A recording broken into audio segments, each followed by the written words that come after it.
Well, this week we are backstage here in Peterborough with a flock of Seagulls, and I'm joined by the drummer Kevin, Mike Score, of course, Pondo, and the newest member of a flock of Seagulls, Gord Deppen. Of course, Gord, everyone back home knows you from the Spoons. How in the world did you end up as the guitarist for a flock of Seagulls? I have to tell that story? Well, yeah, a little bit. 5 words or less. You kind of broke the news on our show a few months back. It began like 36 years ago when Mike and I played the police picnic at the Toronto Exhibition Grandstand with Talking Heads, Police, and I was a fan of those other bands, but when those guys came on, we were the two young bands, I was so blown away and never forgot them. Just the way, the whole sound and the guitar and the songs, and flash forward like 2 years ago, we met at a charity thing up here in Canada, and we kind of hit it off, you know, and then I get this call last summer out of the blue, you want to do some gigs? I said yes.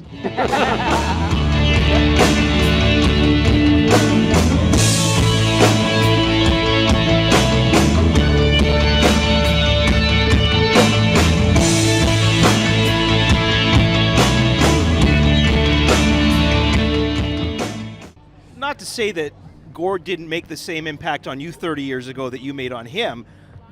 Actually didn't like us at all back then. Back then it was like, I think we saw a little bit of the Spoons, but everything to us at that time was on the rise, and it was like a headlong rush. Get on, get off, go do interviews, go do this, go do that. So we didn't even see the Police and all those bands. We never got to see them really. But I did remember them, and when we got called up to come do a charity show with the Spoons, I was, let's go up and, I remember the name and everything. We went up, we played, and we hit it off, became friends. And then when the time came, the first person in my head was that I want Gordy to play with us, So his style of playing and stuff like that I thought would suit us, and thankfully he said, he was into it. This band feels to me like a family from the time I've gotten to know all of you guys. And I get the impression that Kevin over here is kind of like the big brother or the little brother that's always getting in crap. Is that you, Kevin? No, I'm the real shy, quiet, reserved guy. Yeah. That's me. As reflected in his hair. Like Gord, who said that he was a fan of the band growing up. You guys are, and sorry, Mike, I don't mean to age you at all, but you guys are a little bit younger, and we're probably fans of a flock of Seagulls too. So to be able to be a part of this iconic band, I'll ask you too, Pondo. But first of all, Kevin, what did that mean to you? Yeah, absolutely. I was a huge fan. Grew up roller skating to a flock of Seagulls back from my teenage days. Yeah. Are we talking the four-wheel roller skates? Roller skates, absolutely. I couldn't skate backwards, but my girlfriend could. And yeah, couple skate, absolutely. The Space Age Love Song, it was my favorite song growing up, man. I love that song, and I have pinch me moments every time I get to play this song on stage and get to play it for the peeps. And Pondo, how did you end up? Because I know you came from another band and then came with a drummer. A few other 80s bands, but you know what? Let's start backward, rewind a little bit. Growing up in San Diego, And I called you the pain in what's the this butt, thing in right? front of my Good face? job. I'm not used to this. Growing up in San Diego, 91X was the big radio station, and hearing Score amongst other bands of that time, it was like wow. I was like yeah. Lo and behold, years later, again, like Kevin was saying, what an honor to be on stage playing these songs with, Mr. Score here. So it was a dream, in the makings, which I thought would never, be. There's something about Flock too that stands out, I think. Mm-hmm. There's a lot of 80s bands that are coming back. To me, a lot of them kind of just mushed together in one ball. But the Flock stuff is so unique, and you can't mistake a Flock song. It's not the way you look, it's not the way that you smile. Although there's something to it. It's not the way you have hair, it's not that certain style. But it could be that for you. If I had a photograph of you, or something to remind me, I wouldn't spend my life just wishing. I think one of the good things about the way the band is it's friendly. Some bands, you get people in the band and you go, he's a great guitarist, but you don't hang out, and we all seem to hang out together and have a good laugh in the dressing room, and that's very important to keep. What does that mean, a good laugh in the dressing room? And that kind of brings me back to you, Gord, because here you were joining kind of an established 3 guys here. How easy was it for you to get acclimated with this band that not only are you trying to get to know? They're incredible. Very Yeah. first day I met these guys, getting hugs, and at first gig, like they're like smiling at me and giving me hugs and like welcome right off the bat. It was incredible. But we I weren't ne- really smiling at you, though. Okay, just because we're smiling doesn't mean we're really smiling. Well, I was going to say, I mean, if you were looking for a guitarist, could you ask for anyone other than a Gord Depp? Well, Johnny Marr was busy, I think.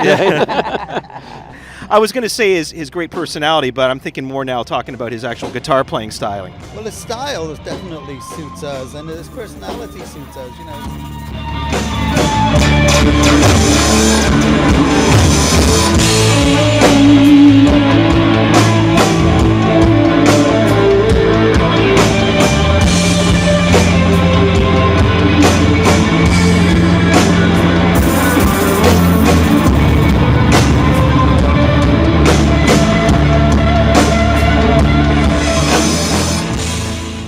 The bands have, like, you know, a Kevy who's very sociable, a me who's very quiet and humble, Pondo is very fashionable, you know, and a Gordy that's very like Gordy-ish. It's a new word. Courtois. Courtois. So I think we all intermingle, and his style of playing is just, it's like putting your hand in a glove kind of thing, you know. He just sits right there with us. Not too heavy, plays the right parts, everything. Timing is very important to have as a player comes in and does their parts. And Gordy's, you know, got all that without working it. It's just kind of natural, you know. So we feel very comfortable with Gordy. And when he came to the band, we wanted to make sure he was our friend. You know what I mean?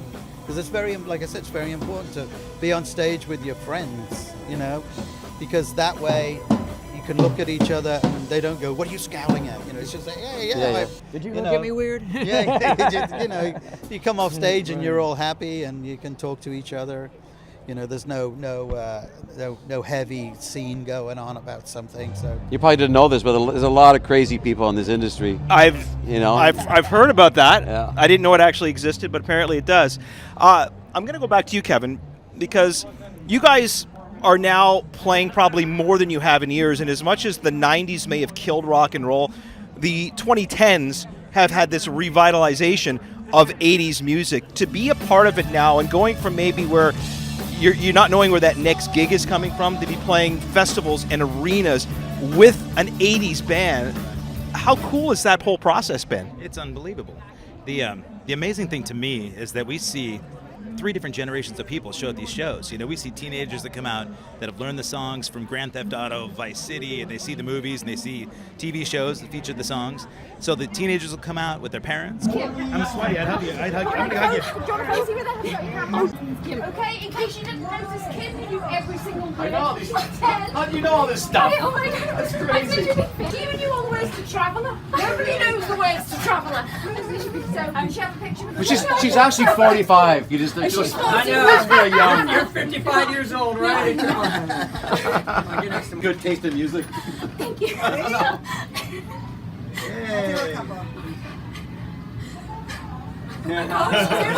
Jesus, Dixie! Drink a beer, you all right? You know what? You made it fun for us and you're on front joining it. Are you okay? Calm down. Oh my God. Hold on. Sorry. Thank you so much. Okay. Oh my gosh. So we've got people from 15 to 35 to 65 at these shows, and so 3 generations of people coming out to rock with us kind of makes it a different show every night, you know. So there's always some spontaneity. There's some surprises. We get people yelling at us we still get people yelling at us, telling us we're too loud, which is good. How often you get to play retirement communities in Peterborough, Ontario, right? So.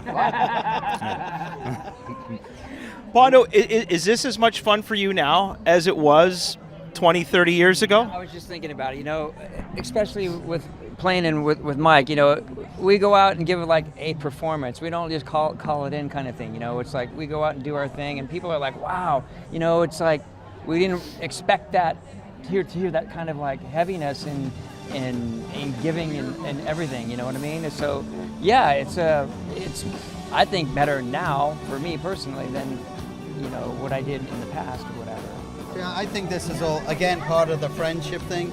If you're friends on stage, you're going to put it out like that. You know, the vibe's going to come off stage.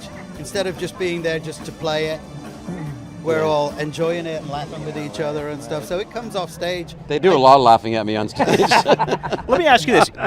If I had said to you in 1991, hey, Mike, don't worry, in 25 years, Flock of Seagulls are going to be playing shows again, would you have thought I was crazy? I'd have got my manager to throw you out.